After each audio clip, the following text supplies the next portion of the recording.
Director அச் வினோத் டைரக்ஷனில் நம்ம தளபதி விஜய் அவர்கள் ஹீரோவாக நடிச்சிட்டு இருக்க படம் தான் ஜனநாயகன். ஜனநாயகன் படம் ஒரு பொலிட்டிக்கல் ஆக்ஷன் மூவியாக ரெடி ஆகிட்டு இருக்கு. இந்த படம் 2026 பொங்கலுக்கு ஜனவரி 9 தியேட்டரில் ரிலீஸ் ஆகுது. டைரக்டர் வெங்கட் பிரபு டைரக்ஷனில் நம்ம தளபதி நடிச்சு ரிலீஸ் ஆன கோட் படத்தில் சிவகார்த்திகேயன் கிட்ட கன்னு பிடிங்க சிவா அப்படின்னு நம்ம தளபதி விஜய் சிவகார்த்திகேயன் கிட்ட சொன்னார். அதுக்கு சிவகார்த்திகேயன் தளபதி கொடுத்த கன்னு மட்டும் பிடிக்காம நம்ம தளபதியோட ரிலீஸ் டேட்டையும் சேர்த்து பிடிச்சிட்டாரு. அதாவது நம்ம தளபதி நடிப்பில் ரிலீஸ் ஆன the greatest of all time படம் செப்டம்பர் 5 தான் தியேட்டரில் 2024 ரிலீஸ் ஆச்சு. கன்னு பிடிங்க சிவா அப்படின்னு சொன்னதுக்கு நம்ம தளபதி விஜயோடைய ரிலீஸ் டேட்டையும் சேர்த்து பிடிச்சாரு. டைரக்டர் ஏஆர் முருகதாஸ் டைரக்ஷனில் சிவகார்த்திகேயன் நடிச்சிருந்த மதராசி படமும் இந்த வருஷம் 2025 செப்டம்பர் 5 தியேட்டரில் சேம் ரிலீஸ் டேட்டில் இப்போ ரிலீஸ் பண்ணியிருந்தாரு. தளபதி கொடுத்த கன்னையும் பிடிச்சாரு, அவருடைய ரிலீஸ் டேட்டையும் பிடிச்சாரு. இப்போ டைரக்டர் சுதா குங்குரா டைரக்ஷனில் சிவகார்த்திகேயன் ஹீரோ நடிச்சிருக்க பராசக்தி படம் இப்போ 2026 பொங்கலுக்கு ரிலீஸ் அப்படின்னு அஃபிஷியலாகவே இப்போ அனௌன்ஸ் பண்ணியிருக்காங்க.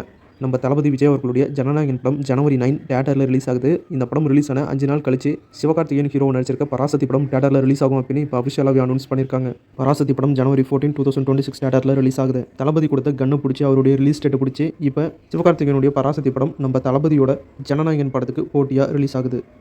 போட்டி இல்லையோ எப்படி இருந்தாலும் ஒரு படம் மக்களுக்கு பிடிச்சிருச்சுன்னா கண்டிப்பாக அந்த படத்தை கொண்டாடுவாங்க. தளபதி விஜய் அவர்களுடைய ஜனநாயகன் படமும் சிவகார்த்திகேயனுடைய பராசக்தி படமும் 2 படமுமே மிகப்பெரிய வெற்றி அடையும் அப்படின்னு நினைக்கிறேன். 2 படமே நல்லா இருந்து மக்களுக்கு பிடிச்சா சரி.